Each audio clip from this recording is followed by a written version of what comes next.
Welcome back to Old Guy REI. Mikey's back. We are going to talk about the highlights of our last Zoom call, which was on September 10th. Yeah, Mikey, and you've been gone for a little bit. You had your trip to Pittsburgh to go check out your properties.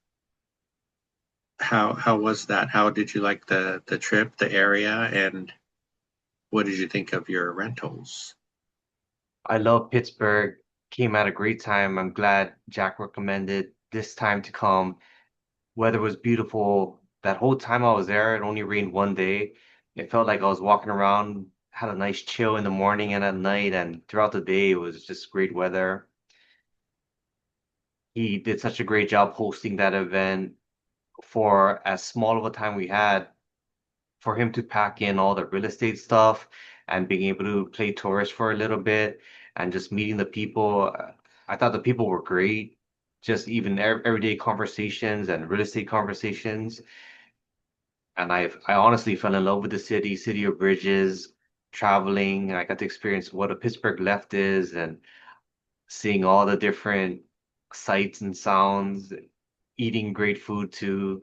Yeah, it was incredible. And seeing my properties in person, it was a shock, a realization that there will be changes I need to make, but it was a good learning lesson and something I want to experience again. I'll definitely be going back. Yeah, that sounds great. It was nice that you had the opportunity to do that, but you and I did talk a little bit about seeing the places in person. And I think where I went with that was, when we do get to see our rentals, I would hope that because I know there's things that I'm going to want to change and fix and make nicer, but we have to be a little bit careful not to over improve. Um, and I think Cynthia mentioned too that we have to take ourselves out of it and the way that we live, right? Because I guess if I were renting a place, I would expect things to be pretty perfect compared to if we own the home. But with a rental, you can't always do that. As long as they're clean and safe. And I guess the population in the area they have a certain way that they live too, right? They're used to certain things that maybe we're not. I can't think of anything right off the top of my head, but um, they do have more severe winters than you and I have. You being in Hawaii and we're here in California. Um, and so on that side too, there are things we don't think about, like winterization for us in California is not really as serious as it is in Missouri or Pittsburgh. Um, I think Jack, from what I could see, Jack did a really great job of having some good speakers there. I caught a little bit of, I think was it Greg, the contractor that you worked with? I was listening to him speak, and it was interesting to hear how he deals with different clients, whether they're home owners or investors. And I know you've started to have him do a little bit of stuff on your properties too. I think having having those people boots on the ground, I guess you'd call them, and getting to meet them in person, getting to explain better how you want your properties to be taken care of as well. Um, and I think you mentioned you made some other connections with heating and air guy, and they're doing some stuff for you now too. Yeah, Jack was able to introduce me to his HVAC, so I was able to talk with him, had a great conversation. So I know he's only focused in one area, but I said, hey, by any chance, would you come out to these areas? And he said he would. So we kind of set up times for that, see how that goes. And then just being able to meet the tenants. I didn't know what to expect, what I was going to walk into, but it all worked out better than I expected. I didn't know what the conversations were going to be like, but I just presented it like, how is the management doing? How are the properties doing? And I just kind of see what they respond with. I took notes. I wish I did a better job uh, documenting everything because I did pictures out here, videos here. I wish I did a more comprehensive look, but I know time was of the essence, so we didn't have too much time to spend at each property. But I will definitely revise things as I go out there again. I'll have a better checklist of what to look for. But even talking with you, you gave me great advice of what things I should look for, like especially if there's trees on the property, look for the leaves kind of overextending on the gutters and just smaller stuff like that. And I sent you pictures that you gave me great advice on for windows, the insulated glass windows, and even the trim on the single hung windows. So all of those advices with the LVP, like there's some parts that we could make a small modifications on, and some of the scratches that could be kind of sealed. And then I showed you pictures of the stain deck that we did and some of the smaller minor roofing repairs. So all of that is great just because you're 3 decades in as a contractor, so I can always bounce things off of you, give me great advice on. Yeah, and that a lot of those things they're a little trickier to take care of when the tenant's there, right? Because you have some scheduling to get around. And it sounds like all your tenants were really good and open to that. We had pretty good luck on the last ones that we had to work on because they were vacant, so I could send in contractors, with the lockbox code, and they did their thing and didn't have any of those issues. Hopefully, we won't have too many issues now that they're getting full. Um, and hopefully our tenants are cooperative too. That all sounded really great. I think as far as our call went, we had at least one new person join us. They were from Dallas, Texas. They had been investing for about 5 years. They were looking, let's see, I think they had a duplex in Fort Worth. Uh, they were going to be looking for a couple of fourplexes as for their next purchases. We talked about a few things that night. I think one of our guests that night was talking about the fact that she bought a couple properties in St. Louis, and one of the properties she ended up having trouble with the contractor. They weren't able to get him to finish the job. She ended up having to sell the property at a loss, but then recently got contacted by the person who bought it after she sold it, or she sold it too, saying that he had bad luck with that contractor as well. He ended up somehow using the same contractor that she had. So they were actually talking about getting together to sue that contractor. She wondered if any of us had gone through that before. And I know neither one of us have, but she had gotten some suggestions to maybe even just report the contractor to, if they have a contractor's license board there in Missouri, Better Business Bureau, or I think Mitesh asked her about the Attorney General and actually starting to dig in if she was going to get ready to go to court. And in a conversation that she and I had afterwards, it costs to sue someone, right? So you also you'll be taking a risk of losing some of your own money, more money, if you lose the case or it takes too long, or maybe you don't have enough for it if it does end up going long. So those are some considerations. Um, but I mentioned Mitesh. He was also there that night, and he was talking about one of his properties. I don't recall where it's at. I think it was in Mississippi, but he felt like he had to have some repairs done. He felt like he paid too much for the repairs, but he did say that contractor did good work. They got it done. He just felt like he overpaid. And maybe you can give me your thoughts, because I was thinking for that time, he got it done and it's filled, right? A lot of us think the most important thing is not to have a vacant unit for too long. And I was thinking that now he has some time to do some research, find other contractors that he could get other bids from, and maybe get it done for less next time. What do you think about that part of the conversation? I'm on board with that. If it's the season, winter's coming too, get that.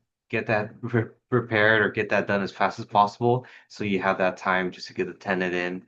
It makes a world of difference. And then yeah, while everyone's hibernating, then that's when you can start resourcing all your backups just in case.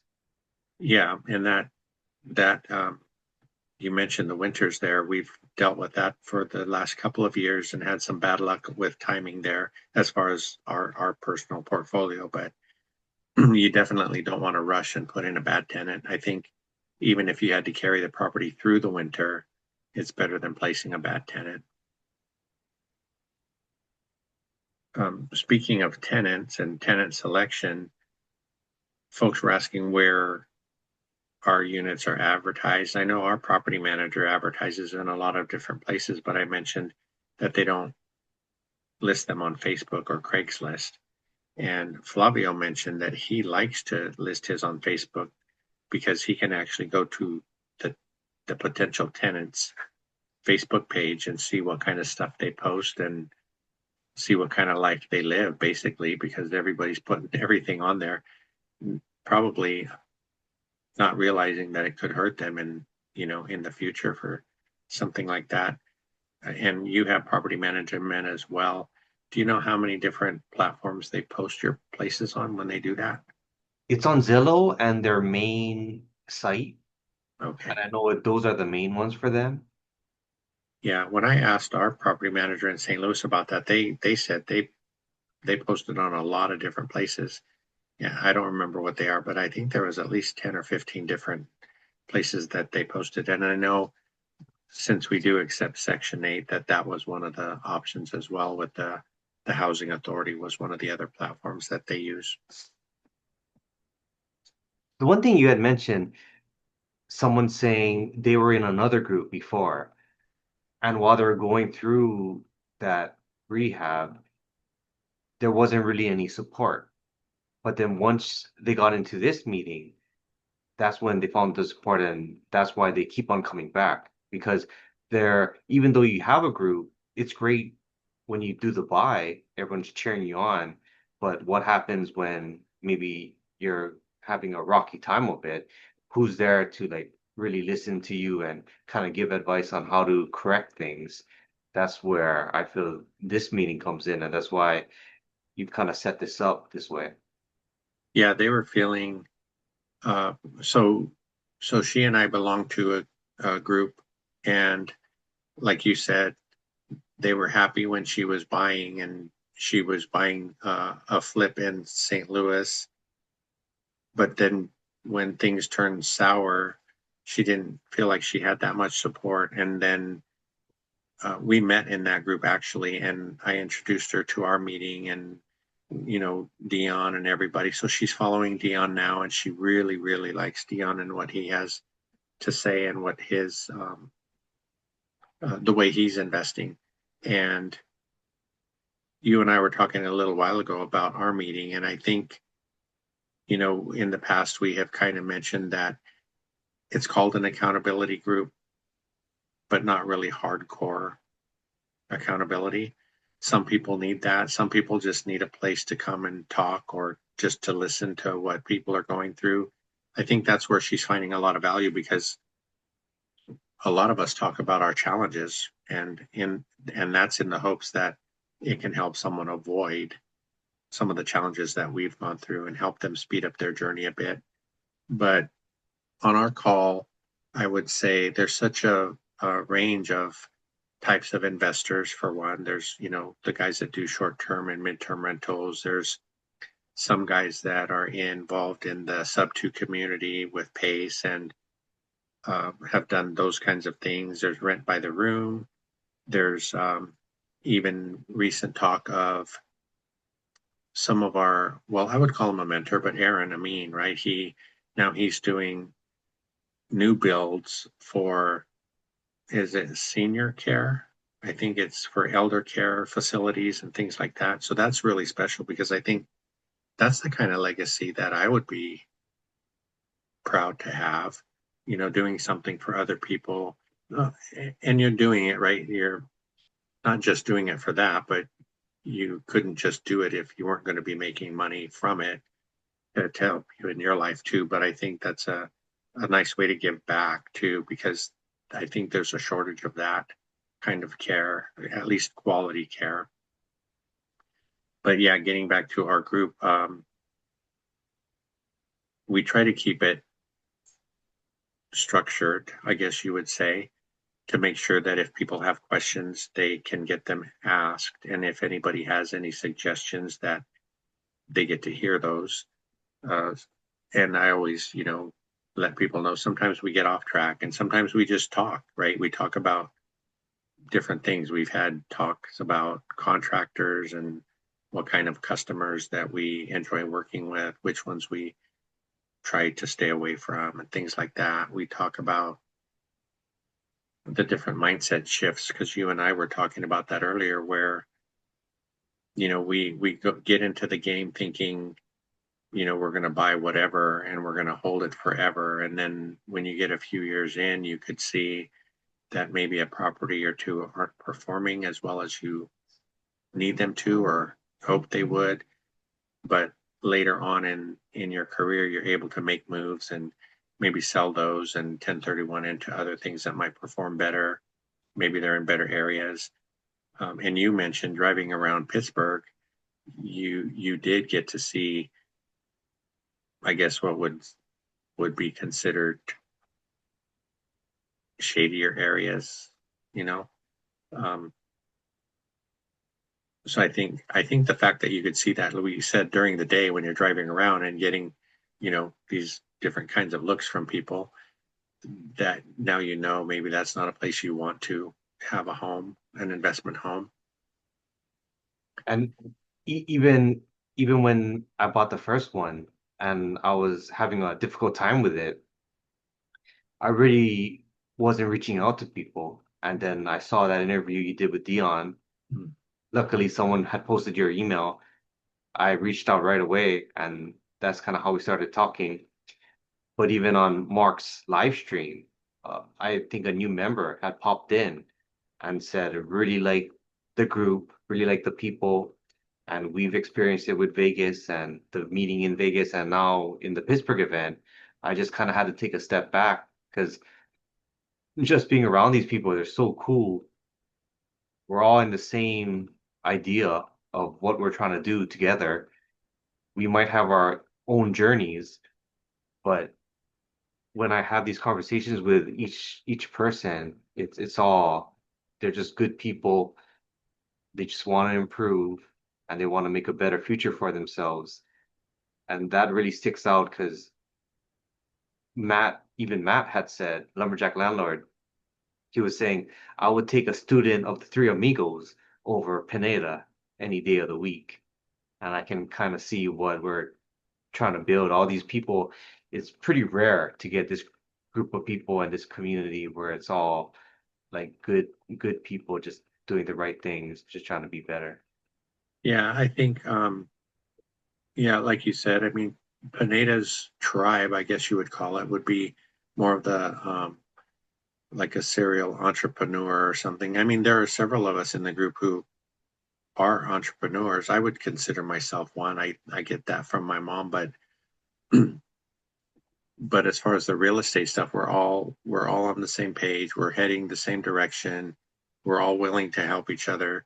Um, there are no stupid questions, and we try to make sure everybody knows that each week. And you reminded me, I haven't said that in a while, but I think I need to keep reiterating that. And you brought up a good point. I think you mentioned Jared said that they stopped recording their meetings and he thought people felt more open to talk about what was going on. I don't know that I want to stop recording because that information could be very useful for someone who watches it in the future, or maybe they see us on a recording and think, oh, I could join that meeting and you know get some help. I do let people know that if they don't want to be on camera, we can always edit that part out. But I think it is valuable enough to have a recording. And I think even though our structure is a little looser as far as accountability, I think people are still getting what they need. You and I were talking about the fact that, usually we'll have 20 to 25 people each week, and a lot of them, I would say the majority of them, are people that have been with us for quite a long time. So I think they're finding it valuable. If people started dropping off and we're losing interest, then we might have to change something up. But for now, I think it's running the way we hoped it would. I like that open floor meeting style because sometimes as you're talking things out, you'll come upon a spark that really changes the way you look at things. And actually, the better conversations happen when you can free flow and then it'll hit on a topic, then is people can hop on that too. Yeah, and I've told people that too. There were one or two people that would have liked more structure, but just like you pointed out, sometimes we can come in with an agenda, right? Start going down a list, but then through the conversation, different ideas come up, and then you see what's really interesting to people to talk about, and the rest of the list might get abandoned for that night. We can always come back to it, but I think I think that really is what people enjoy is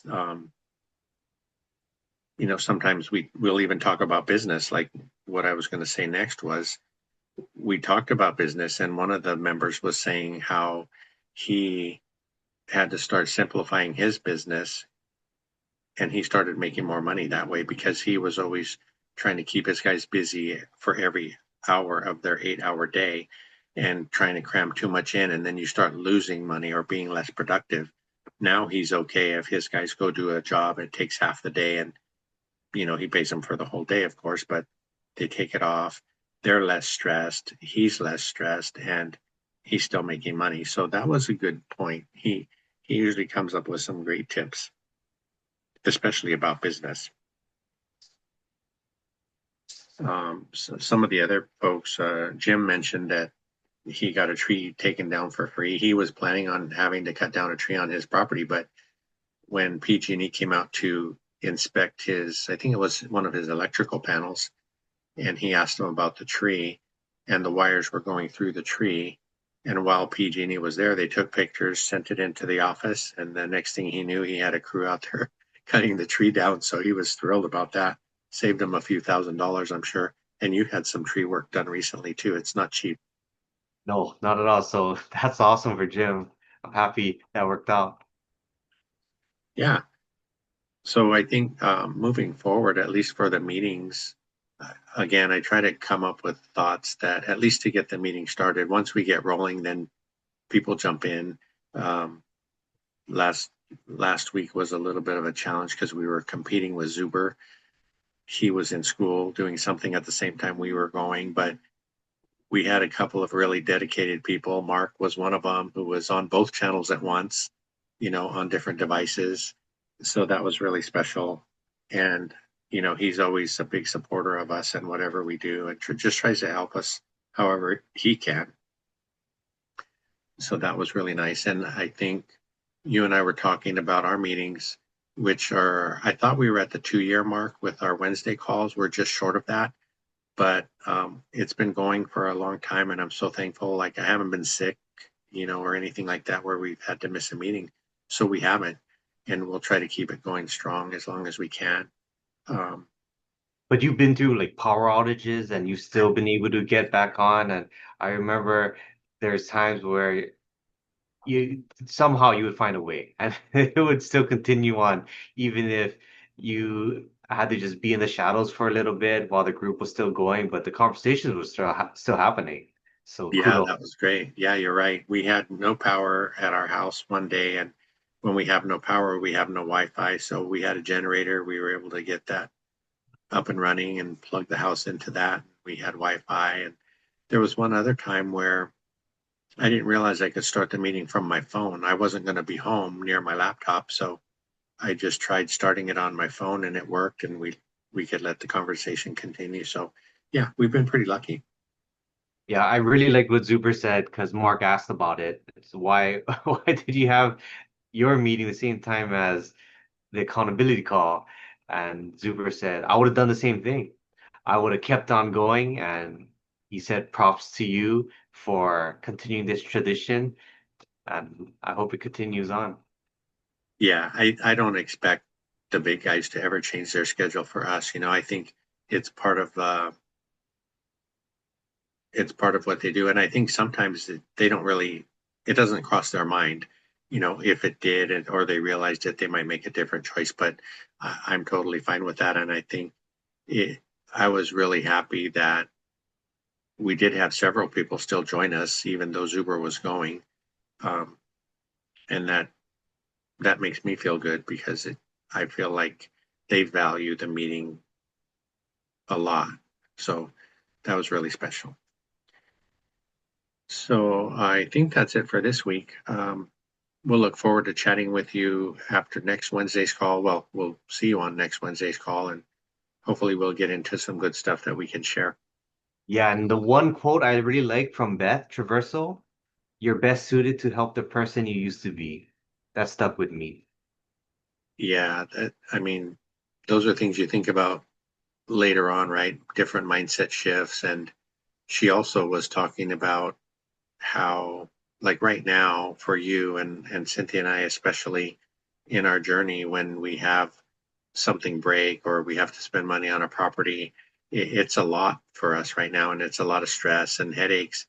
But like she was saying, 5 or 10 years down the road, you hear something needs attention, you're like, okay, the money's in the account, let's just pay it and keep moving. And it's not as stressful as it is today. So I'm looking forward to those days for sure. Yeah, because there's dog years. I wonder what real estate years, how you how you compute that. Well, I hope it goes faster than even dog years. So Please, we'll please, see. that's all I ask. Please make it shorter than dog years. Uh, well, thanks again for joining me, and I'll look forward to chatting with you next week. Thanks, Frank. Okay. Bye bye. See ya.